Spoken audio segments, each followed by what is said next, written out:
It's Saturday morning. Got the PT back on the jack, and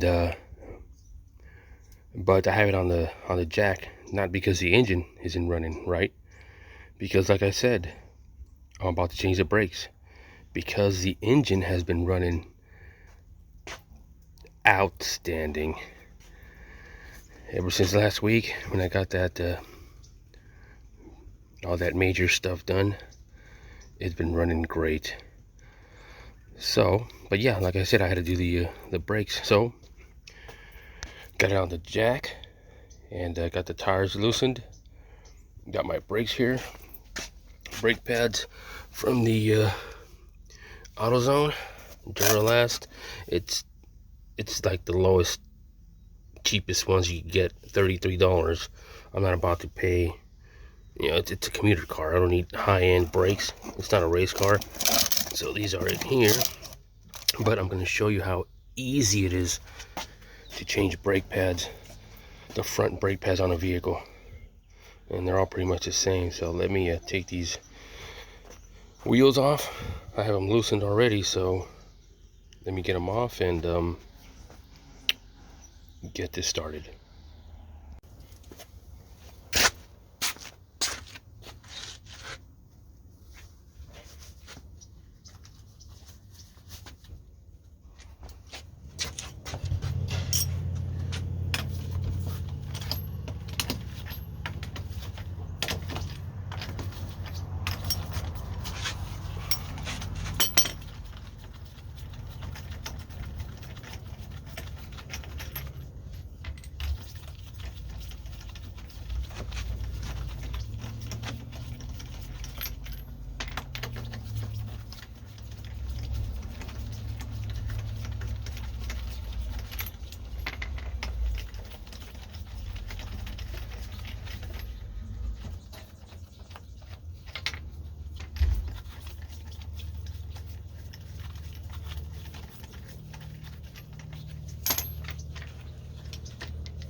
Alright.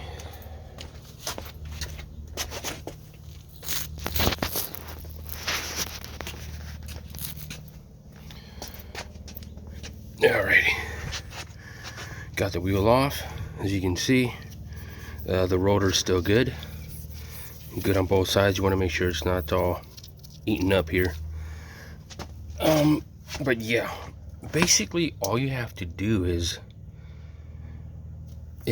loosen this bolt, top and bottom. Once you loosen that bolt, it releases the caliper. You take the caliper and you just hang it here somewhere. You just place it up here.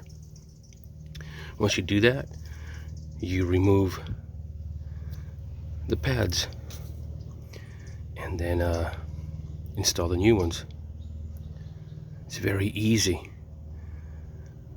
Then when you install the new brake pads, obviously the cylinder, you're gonna have to push it back. There's a lot of different ways to do that. You could do that with big channel locks. You could do that with the C-clamp. You could do that with the 2x4 like I've done before. That's it. All you're doing is pushing that cylinder back. Now when you push the cylinder back, obviously it's going to push brake fluid up the line. So what you want to do is you're going to want to loosen up the reservoir here, reservoir cap. Loosen it up a bit, because what's going to happen, that pressure needs to go somewhere. Now what I always do is I put a towel, so when it pushes out the brake fluid, a lot of times it spills over. If you have a lot in there, I think mine's kind of low, but yeah, you put a towel so it'll catch, and just put the cap on there like that. You don't want nothing to fall in there. Just kind of loose, so for the air. basically that's it. So you do that to both sides. So let me get that part set up and started. Okay, so all you're gonna do is take these off. I already pre-loosened these. I actually had to use a hammer and hit the wrench here so it'll break loose. So as you can see, they're already loose. Once they're loose, you can do it by hand. Wow, those are small, and they were really tight. So that tells me that maybe it's been a while since since these brakes were replaced. I say they because I mean the previous owner, because I didn't buy this thing new. I would not buy a PT Cruiser new. Sorry, great cars, but I don't think I would have bought one new. Anyway, so let's see if this comes out just like that. Yeah, see, it's loose. Sometimes you need a screwdriver to kind of pry it, but see how you see how it just comes right out. There's the center I was talking about. It comes right out. So just place it here, man. Just place it right there. And see how the brake pad just fell right out? You take that one out. You take that one out. As you can see, it's kind of, I mean, they have some left, but sometimes even when they have a little bit of a pad left, I think what happens is it just doesn't catch anymore. I forgot what they call it, where it just kind of just it just kind of like just slides, doesn't catch. Anyway, put those aside. Just inspect your rotor here. Make sure everything's okay. This came off of here for some reason. Some kind of a ground wire. But yeah, as you can see, that's all there is not to the reverse. Same thing. I'll show you that step, how to push that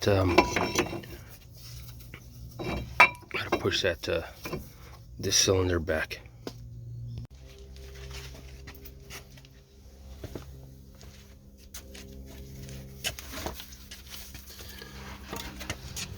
So I like using a 2x4. A 2x4 because I don't want to damage anything. If I had big channel locks, I could grab the channel locks and put one of the jaws here, one of the jaws here, and grab that. But sometimes that, you might ruin the little rubber boot or the actual metal part, or even up here. So I like using a 2x4 because wood's not going to damage anything, any metal components. So I just stick it in here like this. And just you have to have some kind of a leverage support. So you just kind of figure that out. And you're just gonna ride it up.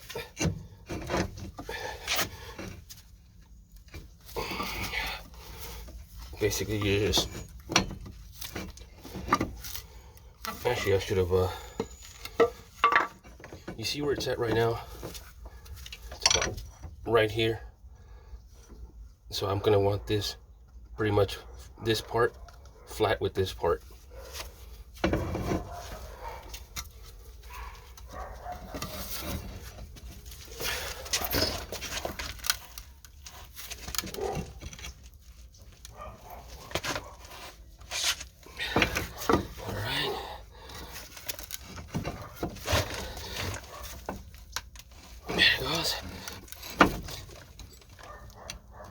I might even have to go that high up. Alright.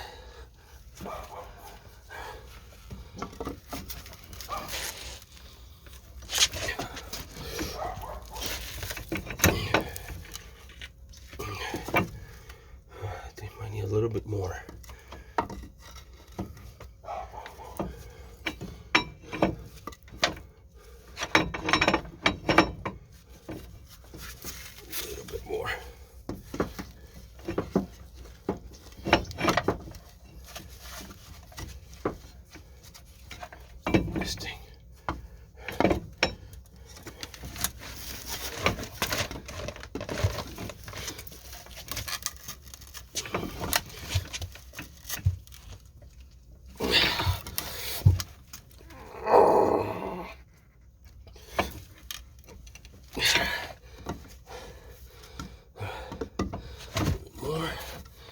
see how it's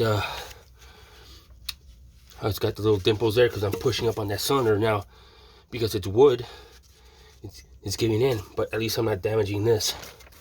So I'll just turn it around.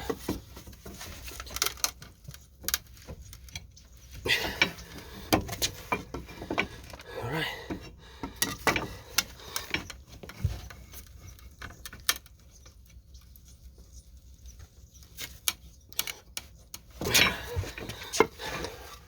That might be okay.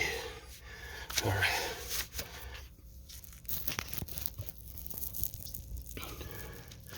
You see how I push that cylinder up? So basically all I'm doing is just getting my 2x4 and I'm pushing it up, pushing it up. So when I put the new pads, you know, they'll fit. I'll show you right now. But let's see if any brake fluid spilled over. None, but it did rise up. But like I said, sometimes it spills over.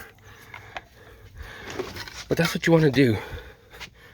Like I said, there's other ways of doing it. You grab a C-clamp and, you know, slowly push it up.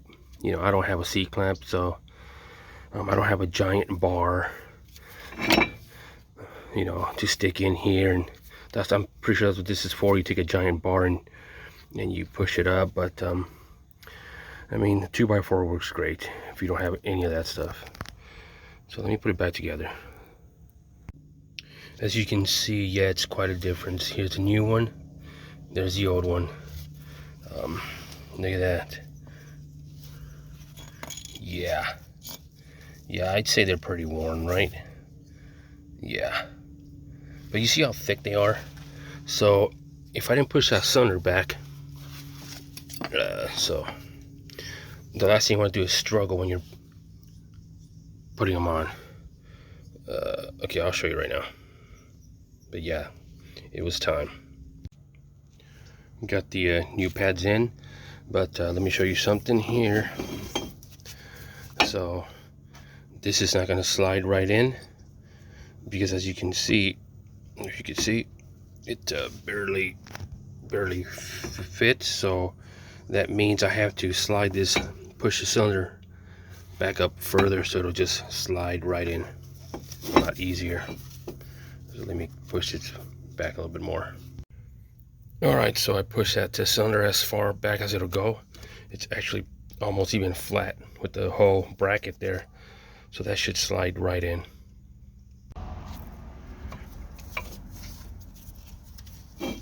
Alright, so this is what we want. For it to just slide right in. You see that? Slides right in.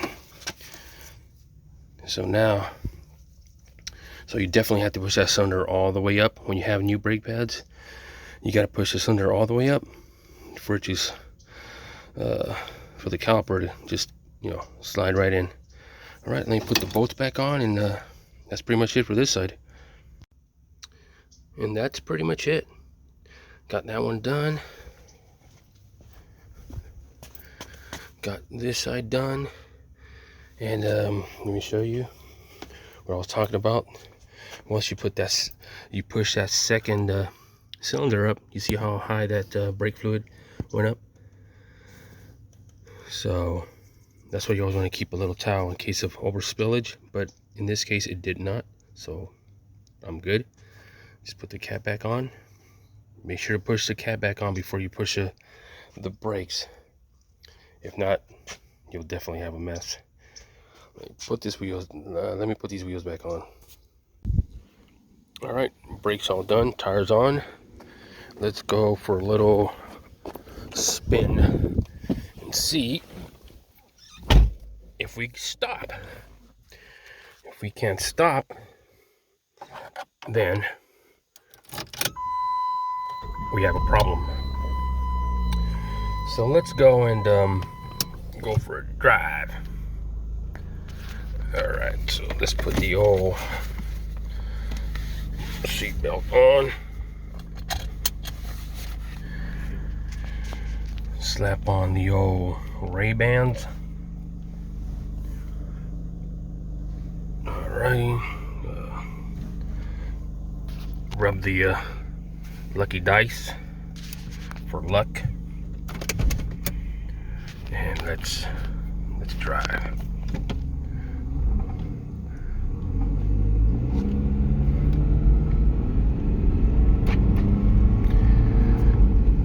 So obviously it stopped when I came out the back driveway. So I know I have some kind of braking system.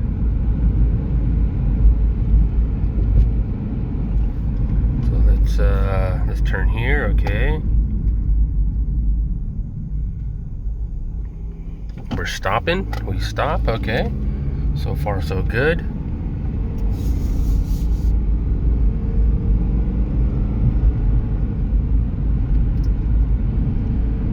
And yeah, it's been running awesome ever since last week. No light, nothing.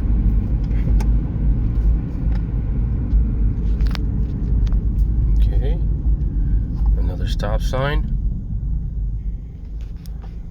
Stopped right. Let's let the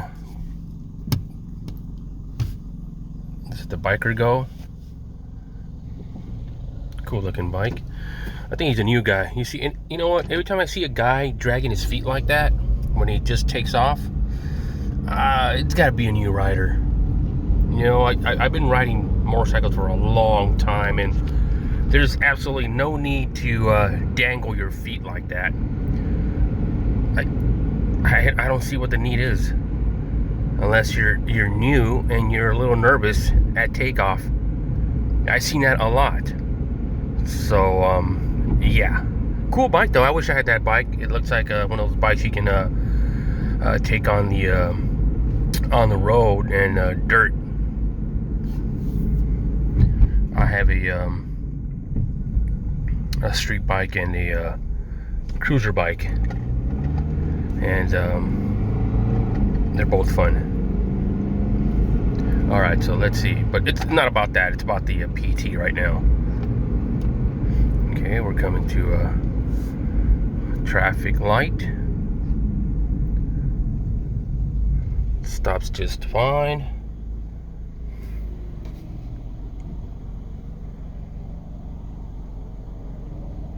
It's lately there's been a lot of traffic. I know the holidays are here. It's Saturday, so people are shopping. Trying to get all their gifts for their families.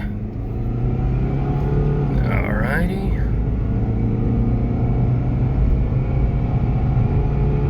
I haven't done anything. I'm a last minute type of shopper. I do my best gift picking at the very last minute.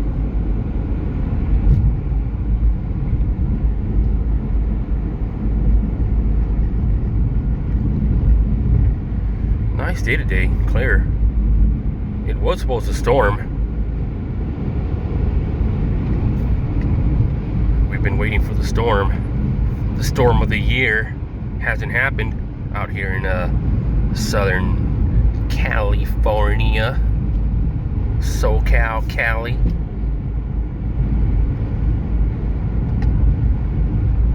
Alright, so we stop. So once I get down the hill, I'll make a U-turn and go back, because obviously the brakes work. And like I pointed out, it's not rocket science, man. I mean, a trained chimp can do it. A trained monkey can change brake pads. I'm pretty sure of it. So I know there's a lot of videos out there how to change brakes, but just in case someone happens to stumble across my video and you need to work like a Neanderthal like me with a 2x4, it can't be done. It's like I said, it's not rocket science. Jacking up the car, taking off the tires, loosening 2 bolts. See, yeah, 2 bolts, and that's it on the calipers, and that's it. Alrighty, make a U-turn here. Wait for the road to be clear, because you never know, there could be somebody coming down that, flying down that hill. Okay, we got clearance. All right, let's go back up. But yeah, I mean, if you're paying to get your front brakes done, I mean, on this one here, the back brakes are brake shoes, and those are easy too. Just a little bit more involved, but they're easy too, just like I did on my 720. But anyway, yeah, if you're paying to do your brake pads, then you have a problem, man. Honestly, I mean, I haven't done front brakes in a long time. I do the front brakes on all my vehicles, so I don't even know what they charge to do them. But yeah, if you're paying to get your front brakes done, then just, you know, just go hang yourself. Well, not literally, but yeah, I mean, go sit down. I mean, it's the easiest thing to do. I mean, if you want to pay, then go ahead and pay. I mean, but I mean, it's fun, man. It's fun getting in there and doing something. What else are you gonna do? Sit on the, you know, sit on the couch? And I know we all have a lot of other things to do, but if you have, I mean, a few minutes, it takes, I'm gonna say maybe 30 minutes tops. If you have 30 minutes, instead of sitting down, just go change your front brakes. It's easy. You save yourself a couple bucks. I mean, I probably save myself $100. Like I said, I don't know what they charge. I'm gonna say they charge 150. I'm gonna say. Okay, so I paid $33 for the brake pad. So, okay, I'm gonna say I saved between 100 and 150. So I mean, that's extra money you could use for something else. I'll probably just burn that money on something stupid though. You know, like a collectible or something. But at least I can say I did it, right? All right, then, yeah, get out there and change your brake pads yourself, you know, and people can say you're cool, man, because you change your own brakes. Little do they know it's the easiest thing to do. I mean, it's not hard. So let's see. Oh, it grabs good too. Woo! We got brakes. All right, y'all. Peace out.